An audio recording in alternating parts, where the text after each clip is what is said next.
ಜಾಲವಾಡಿಗೆಯಲ್ಲಿ ರೇಷ್ಮೆ ಕೃಷಿ ಕ್ಷೇತ್ರೋತ್ಸವ ತಂತ್ರಜ್ಞಾನ ಅಳವಡಿಕೆಗೆ ವಿಜ್ಞಾನಿಗಳ ಸಲಹೆ.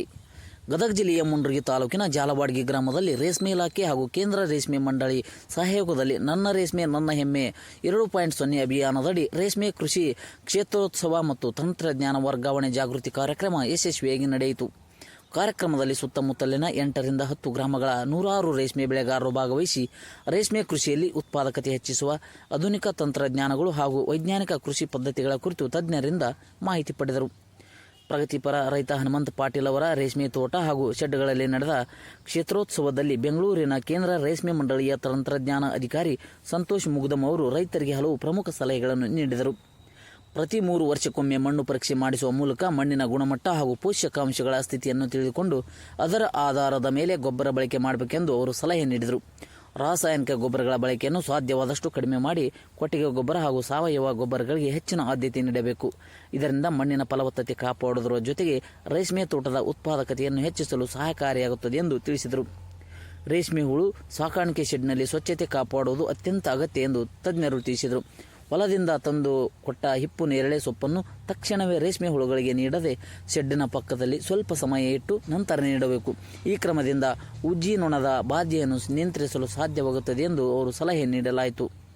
ಅದೇ ರೀತಿ ತೋಟದಲ್ಲಿ ಕ್ರಿಮಿನಾಶಕ ಅಥವಾ ಇತರೆ ಔಷಧಿಗಳನ್ನು ಸಿಂಪಡಿಸುವ ಸಂದರ್ಭದಲ್ಲಿ ರೈತರು ತಮ್ಮ ಆರೋಗ್ಯದ ಬಗ್ಗೆ ಹೆಚ್ಚಿನ ಮುನ್ನೆಚ್ಚರಿಕೆ ವಹಿಸಬೇಕು. ಕಡ್ಡಾಯವಾಗಿ ಮಾಸ್ಕ್ ಹಾಗೂ ಹೆಲ್ಮೆಟ್ ಸೇರಿದಂತೆ ಅಗತ್ಯ ಏನು ಮಾಡಕ್ ಹೋಗ್ಬೇಡ್ರಿ.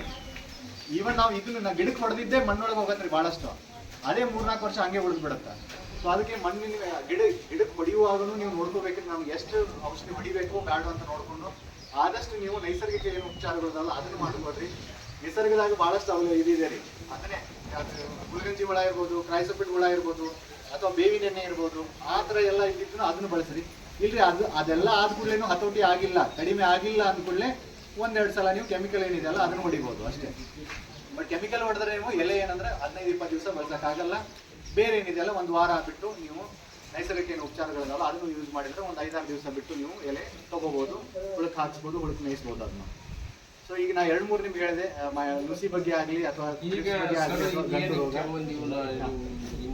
ಮೆಡಿಸಿನ್ ಹೇಳಿದ್ರಲ್ಲ ಸರ್, ಗಿಡಕ್ಕೆ ಬಿಡ್ತೀವಿ ನಾವು. ಗಿಡಕ್ಕೆ ಹೊಡೆದೊತ್ತಿನಾಗ ಅಟ್ಲೀಸ್ಟ್ ರೂಪಾಯಿದಾಗ ಒಂದು ಕಾಲು ಭಾಗರ ಅದು ಮಣ್ಣಿಗೆ ಸೇರುತ್ತದೆ. ಹೌದು, ಅದು ಗಿಡಕ್ಕೆ ಏನು ಎಫೆಕ್ಟ್ ಮಾಡೋದು ಈಗ ಗಿಡಕ್ಕೆ ಆಗತ್ತೆ ರೀ, ಆಗಂಗಿಲ್ಲ ಅಂತ ಇಲ್ಲ. ಈಗ ನೀವು ಅದೇ ನಾನು ಹೇಳುದು, ಕಂಟಿನ್ಯೂ ಈ 10 ವರ್ಷ ನೀವು ಅದನ್ನೇ ಒಂದೇ ಹೊಡಿತಾ ಇದ್ದೀರಿ ಅಂದ್ರೆ ಅವಾಗ ನಿಮ್ಮ ಭೂಮಿ ಪಾಯ್ಸನ್ ಆಗೇ ಆಗತ್ತೆ ರೀ.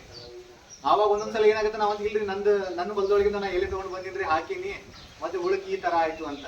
ಅದಕ್ಕೆ ನಾನೇನಂದು ನಾವು ಎಷ್ಟು 1 ml ಅಂದ್ರೆ 1 ml 1 ಲೀಟರ್ಗೆ ಹಾಕ್ರಿ, 2 ಅಂದ್ರೆ 2 ಹಾಕ್ರಿ. ಜಾಸ್ತಿ ಹಾಕಿ ಹೊಡೆದ್ರಿ ಅಂದ್ರೆ ಅದು ಹುಳಕ್ಕೂ ನುಕ್ಸಾನ ಆಗತ್ರಿ, ನಿಮ್ಮ ಮಣ್ಣೊಳಗೂ ಜಾಸ್ತಿ ವರ್ಷ ಉಳಿಯತ್ರಿ ಅದು. ಸೊ ಅವು ಒಂದ್ಸಲ ಮಣ್ಣೊಳಗೆ ಬಂತಂದ್ರೆ ಅದು ಯಾವುದೇ ರಾಸಾಯನಿಕ ಅದನ್ನ ತೆಗಿಯೋದು ಕಷ್ಟ. ಅವಾಗ 2-3 ವರ್ಷ ಬೇರೆ ಏನೋ ಒಂದು ಬೆಳೆ ಮಾಡಿ ಅದನ್ನು ಮುರಿದು ಹೋಗಿಬೇಕಾಗತ್ರಿ. ಇಲ್ಲ ಅಂದ್ರೆ ನೀವು ಜಾಸ್ತಿ ರಾಸಾಯನಿಕ ಗೊಬ್ಬರ ಇದು ಕೊಟ್ಟಿಗೆ ಗೊಬ್ಬರ ಆಗಲಿ ಅಥವಾ ಎರೆಹುಳ ಗೊಬ್ಬರ ಆಗಲಿ ಬಳಸಬೇಕಾಗತ್ತ.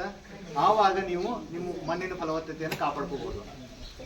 ಬಟ್ ಅದ ಮಾಡ್ಲಿಕ್ಕೆ ಮತ್ತೆ 3-4 ವರ್ಷ ನಿಮ್ಗೆ ಬೇಕಾಗತ್ತೆ ಟೈಮು. 1-2 ಸಲ ನೀವು ಸ್ಪ್ರೇ ಮಾಡಿದಕ್ಕೆ 3-4 ವರ್ಷ ನೀವು ನಿಲ್ಬೇಕಾಗತ್ತೆ, ಆ ಥರ ಆಗತ್ತೆ.